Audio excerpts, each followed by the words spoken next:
Hello friends, ఎలా ఉన్నారు అందరూ? ఈరోజు నేను అటుకులు పులిహార రెసిపీతో వచ్చానండి. దీనికి కావాల్సిన పదార్థాలు: ఆవాలు, జీలకర్ర, మినప్పప్పు, గ్రీన్ చిల్లీస్ అండి బాగా తరుముకున్నవి, రెడ్ చిల్లీస్ కట్ చేయండి, అల్లం కట్ చేసింది, కరివేపాకు, చింతపండు గుజ్జు తీసుకొని ఒక బౌల్లోకి తీసుకోవాలండి.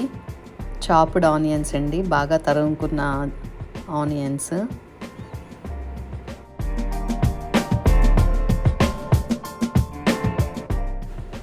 ఒక బౌల్లోకి ఒక 2 కప్స్ అటుకులు తీసుకొని దాన్ని బాగా వాష్ చేయండి.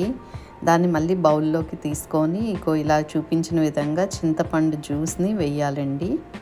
వేసి అందులోని పసుపు, ఉప్పు వేసి కలపాలండి. కలిపి పక్కకు పెట్టుకోండి. ఒక ప్యాన్లోని ఆయిల్ వేసి అందులోకి తడకాకు సంబంధించిన పోపుకి సంబంధించినవన్నీ వేసుకోండి. ఆవాలు, జీలకర్ర, మినప్పప్పు, ఇంగువ, పచ్చిమిరపకాయలు, ఎండుమిరపకాయలు, పసుపు, కరివేపాకు అన్నీ వేసుకొని ఇలా బాగా వేగనివ్వండి. అందులోని చాప్డ్ ఆనియన్స్ వేసుకొని ఇంకొకసారి బాగా వేపాలండి. అది కూడా వేగాక మనం ముందుగా పెట్టుకున్న అటుకుల్ని అందులో వేసుకోవాలి. వేసుకొని పైనుండి కిందకి చాలా స్లోగా కలపండి, లేదంటే ముద్ద అవుతుందండి. బాగా స్లోగా కలపాలి.